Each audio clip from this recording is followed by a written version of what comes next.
All right, so in this example, it's just one more way that we can use parametric equations to graph other types of functions. So if you have like a TI-83 or 84 calculator and you want to graph a sideways parabola, you probably run into the problem before that it doesn't really like x's as functions of y. It only likes y's as functions of x's.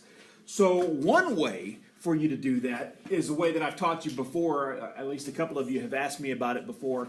You can solve the equation for y, and then if you get like a plus or minus, then you have to graph two different parts of the equation. You know, the simplest example, and I'm just going to come off to the side, you don't have to write this down, but like if x was equal to y squared, then the way that you would graph that on a graphing calculator that only graphs functions of x would be to say y is equal to plus or minus the square root of x, right? And then you'd graph square root of x, and you'd graph y2 is the negative square root of x. Graph these two functions simultaneously, and then that will represent this curve up here. But a better way, so you don't have to keep track of two separate functions, is to take advantage of a parametric form for this.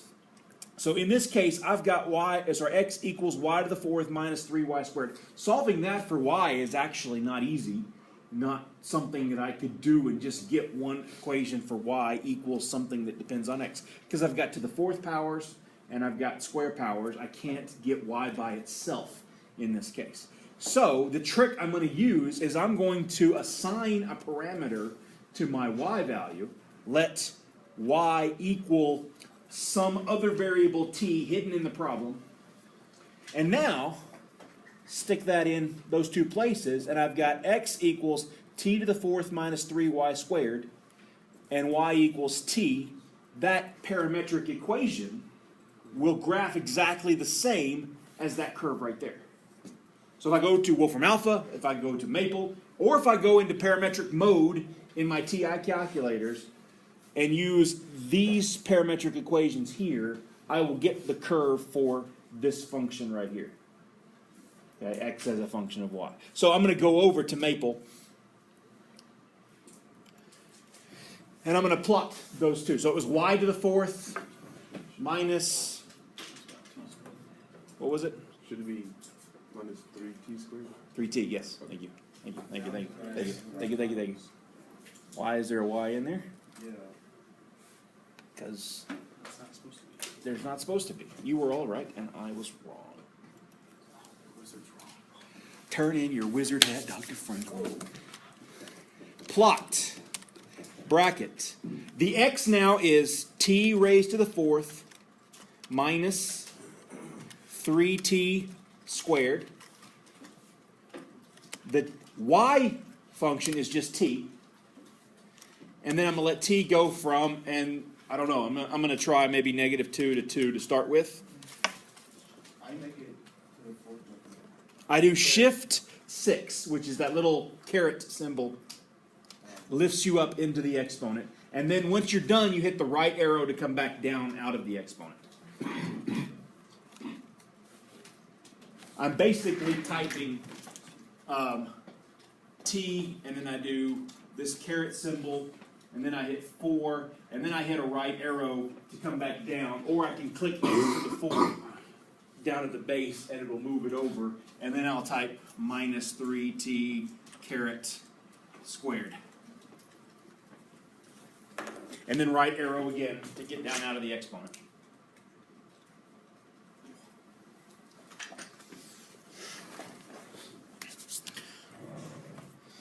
Close bracket, close parenthesis.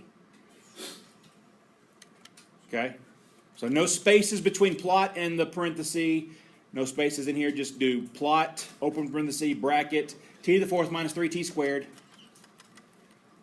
comma t, right? This is my y function, and then there's my range for my t's, and that's what it looks like. Not a function of x, because it fails a vertical line test, but it's actually a function of y, because it passes a horizontal line test, but I can now graph these things. And where I got the negative 2 to 2 was actually just a guess. I knew that if I plug in too big of numbers, that it would be really large off the graph because large numbers raised to the fourth power get even bigger, right? And I wanted it centered around, t equals 0, so I went. I mean, if you had started with 0 to 2 and got this, you'd think there might be some more interesting parts to this, so let's expand that. I could do -5 to 5, but that goes way out here, and I can't really see what the behavior is around 0, so I'm just making some educated guesses about what the range are. In most of the problems, they'll provide you with that, but if nothing else, you can use trial and error to see. And on like the multiple choice problems on your main homework assignment, the by hand part, they'll give you like 4 different graphs and say which one of these is that parametric curve. You could even check that by hand by checking a few points, or you could plug it into Maple or Wolfram Alpha and confirm that it matches the graph. And if you needed a range for the t's, just look at the graph and see if you can't figure out what a good range would be by just trial and error more than anything else. Okay? So that's the main point of that example, was that we can convert other equations into parametric equations by just assigning a parameter to one of the variables and then let the other variable equal what you get when you plug that parameter in. Okay? There are in mathematics a lot of families of parametric curves that we can talk about. So in this example down here, I've asked in the notes to investigate a family of curves with parametric equations. In fact, this tech homework is a lot of investigating. It is, let's plug in different values of A, or there may be 2 parameters like an A and a B, and see what happens to the curves. So in this one, x equals A plus cosine t, and y equals A tangent t plus sine t. The question is, what do these curves have in common, and how does the shape change as A increases? Okay. Now I've given you I've spoiled the ending to this by showing you the graphs, but let's practice by plugging into Maple or Wolfram Alpha this parametric curve with different values of A. Maybe A going from -2 up to +2. See if we can't recreate some of these curves. Okay? And see what's happening as A increases to the family of the parametric curves. All right, I need to write this up on the board so I have it to refer back to. It's x equals A plus cosine of t, and y equals A tangent of t plus sine of t. And since t is inside of the trig functions, I think a good initial guess for the range of t would be over the period of the sine and the cosine function. You know what I mean when I say period? It's as you go through 2 pi, it then repeats itself. After 2 pi to 4 pi, it'll be the exact same values inside here and inside here. So, all right, I'm going to go to here. I'm going to plot bracket. Actually, I'm going to cheat. I'm going to do a little Maple scripting or programming. I'm going to assign A to be a value. So you can assign things in Maple by doing the colon equals. So a command prompt type A colon equals -2. Start with that one. So now anytime I use A, from this point forward, A is -2. It'll plug it in automatically for me. So now I can do plot, bracket, plot, parenthesis, bracket, A plus cosine of t, comma, A times tangent of t plus sine of t. T goes from 0 to 2 pi. Don't forget to capitalize your pi. Close your bracket, close your parenthesis.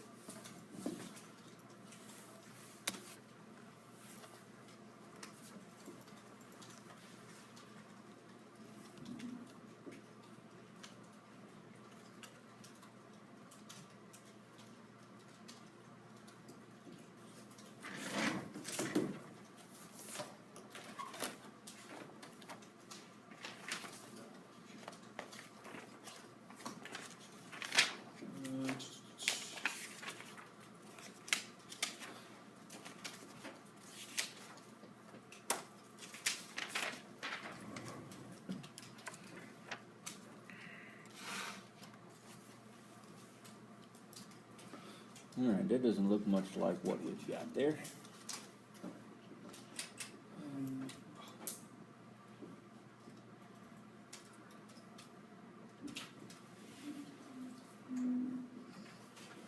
Let's do, I gotta remember the command, view equals, I think, hold on a second, let me try this before you try it with me. Negative 2 comma 2. Actually, I'm going to do it this way. X equals negative 2.5 to 0, and y equals, I don't know, how about negative 2 to 2? Yeah, that's more like it. So you can, outside of your brackets, you can give it a range for your x's and a range for your y's for your viewing window. Do you see what I've done here? I've done x equals negative 2.5 over to 0, and y goes from negative 2 to positive 2. To look a little bit more like what we see on that picture, I'm actually going to expand to the left. I'm going to go from negative maybe 4 to 1. Let's go a little higher. Let's go from negative 4 to 4. That looks pretty close like what I see on the picture there.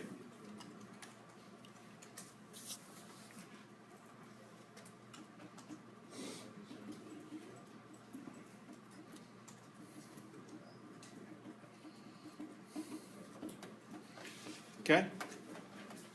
Pretty good, right? I'm going to actually make this go 5 to 5. There we go. That looks good.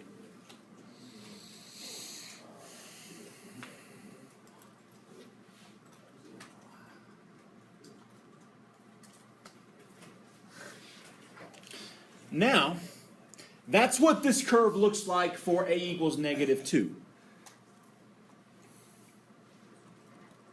If you're having trouble, pester somebody next to you to take a look and see if they've got theirs graphing. If not,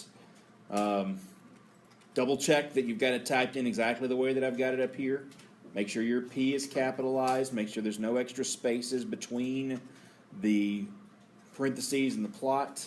Make sure you close your bracket around the X, Y, and range of T parts of this, and then put the view ranges outside like that. Make sure your A is lowercase. A is lowercase. It's programming, so you got to tell it specifically what you want the computer to do. Sometimes that's a pain, but it also is sometimes a blessing, because things like Wolfram Alpha, while they're much less sensitive to those kinds of mistakes, because it's trying to understand what you want, it's doing what's called natural language processing. It also means you can't force it to do exactly what you want. It's going to always interpret you. Whereas Maple, it will do exactly what I tell it to every single time. And when it doesn't do something, it's because I told it wrong, not because it doesn't know how to do it. The longer you use a computer algebra system or even learn to program and code, the more you realize those details are important, but they're also valuable. All right, so what would I do to now look at this at negative 1? Well, I'm going to change my A up here to negative 1, hit enter, and hit enter again, and it's now graphed it with the new A, right? Because as soon as I hit enter next to the A value, it doesn't change it automatically. It changes it whenever I execute that command. So I execute that command. It moved my prompt, my little blinking cursor, to here. So if I hit enter again, it executes that command. And now I've got a slightly different graph. So what happened as A went from negative 2 to negative 1? This side bowed out a little bit more. The asymptote, vertical asymptote, moved over to negative 1. And now I've got a cusp right here. What happens when I get closer to 0?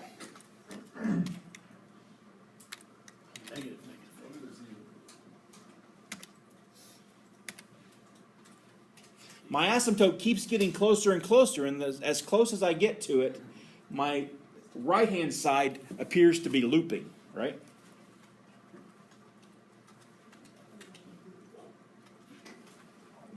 And this side still bows out this direction. Let's try 0.2 there. Enter, enter. Asymptote's getting closer. Still bowing out on the left. My loop going through the origin gets a little larger. What happens if I try point 1? That's not even on the list. I'm going to do it anyways.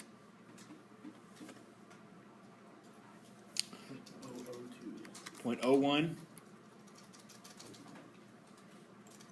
0.001. You can see how it's kind of becoming that circle. Now I say circle, it looks like an oval, but it's because my unit scale is not the same vertically and horizontally. If I change it to a 1-to-1 scale, it actually looks like a circle. So as I get closer and closer to 0, the more it becomes that circle. Until if I plug in 0, it's a circle. Which actually we know, right? Because what happens to the parametric equation when A is 0? It's cosine t sine t, which we know is the unit circle. All right. Let's come at it from the other direction. Let's say we start with positive 2. Well, now there's nothing there. I wonder where everything is. Let's change my range. Let's go from, say, 1 to 4 now. Because I'm over on the other side. I'm going to turn off this 1-to-1-ness thing.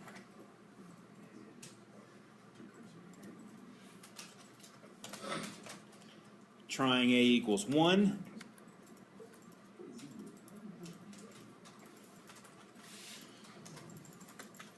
Oh, I should go from negative 1 to 4, not positive 1. There we go.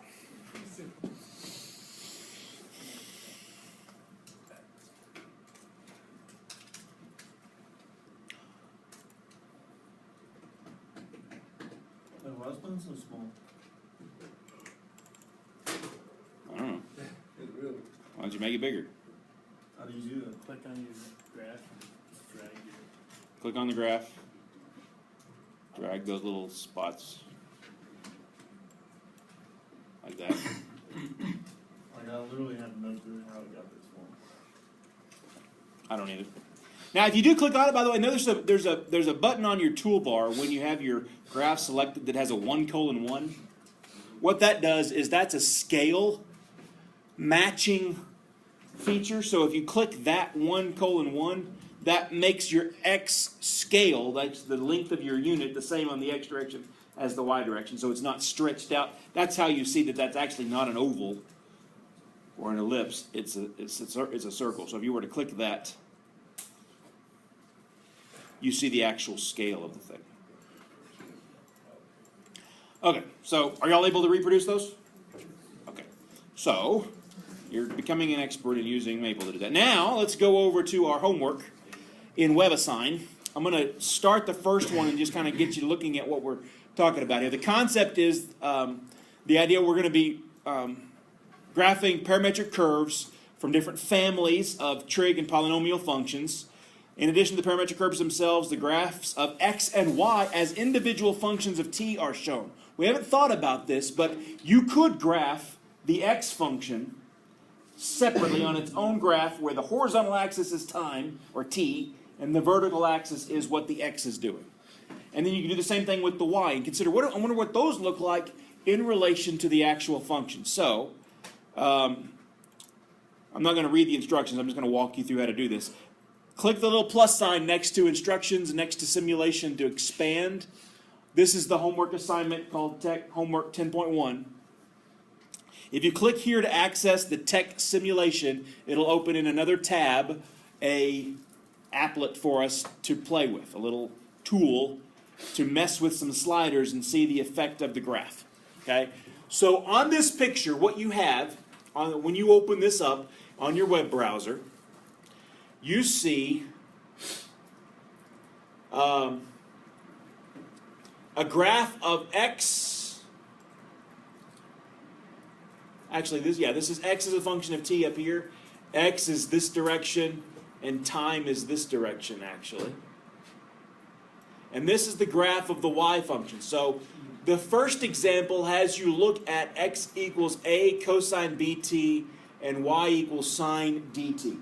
So the family of functions have 4 different constants that we can mess with. The A, the B, the C, and the D. And there's sliders for A, B, C, and D, so we can adjust those to see what impact each one of them has on the overall graph. It will change what x looks like. So this right here is what x equals a cosine of bt looks like when a is 2 and b is 1. So this is 2 cosine of t, where x is the horizontal axis and t is the vertical axis, where down is positive. So you turn your head sideways, that's the cosine function, right? Yeah. And then y is also set to be 2 sine of 2t. So now this is t positive in the right direction, but now the y-axis.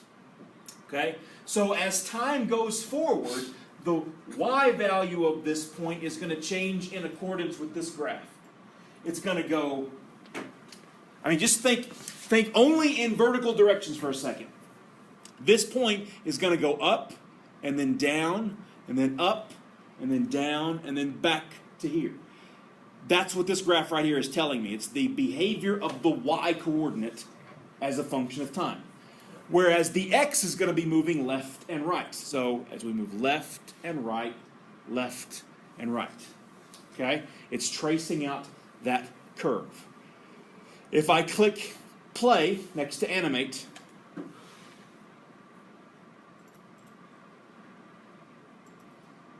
it traced out the value of that graph from 0 to 4 pi. Okay? Now on your homework, you're going to be asked some questions. It says, set the equations to x equals 2 cosine t, y equals 2 sine t, using the sliders for a, b, c, and d, and describe in your own words the parametric curve. Okay? What minimum parameter domain is required to draw the entire, well, circle? It gives away the answer. But go back here. We're going to do 2 cosine t, 2 sine t. So I've got a 2, and b is 1. 2, and I need this to be a 1. That's my d, so I'm going to move this down until it's 1. I moved this slider right here. Notice what's the shape? It's a circle. It's exactly what you'd expect, but it's a circle, by the way, with radius 2. 2 cosine t, 2 sine t means radius is 2. If I click play, it traces it out. What's the range of t's needed to trace it out exactly once? Well, you can figure that out with this slider down here. Right? As I move the slider, it tells me where it traces out. Now, have you guys all been able to load this page? You know where I'm at? Y'all are all seeing this, right? Okay. So 0 to 2 pi. So that first answer would be 2 pi. How many times is the circle traced out from 0 to 4 pi? So there's a lot of questions, but they're fairly easy to answer with the little slider. Right? So if I go all the way up to 4 pi, how many times is the circle traced out? 1, 2. Okay? So you are now free to finish answering these questions by playing with this. Notice, by the way, when you move on to the second question, it'll be talking about the next set of family, or the next family of parametric equations, which you can select by doing the drop down next to the equations and choosing the polynomial one, and then choosing the other one. Okay? Before I let you just take off and do the rest on your own, I want to show you one other tool, because there's actually a second one. If you get down to problem 4 and open up the simulation, it takes you to another simulation. Just wanted you to see this one, because this one actually is my favorite of the two. Again, I mentioned to you something last week called spirographs, where you have the gears inside the gear. Now, these are simple circles inside circles or circles outside circles, but if you click play on a cycloid, that is a circle rolling along a line, tracing out a curve. These are what the parametric family, or the family of parametric equations look like if r is the radius of this rolling circle and you follow that point as it traces it out. So you make r bigger, you make r smaller by moving the slider, and then you can put wherever it is by moving this slider here. Boom, boom, boom, boom, boom. But hypocycloids and epicycloids are circles rolling along circles. Hypo means inside, and epi means on the outside.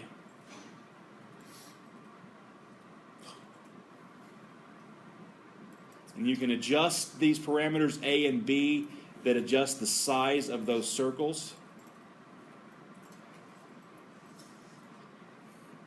Now, the one slightly disappointing part of this is that I can only go up to 6 pi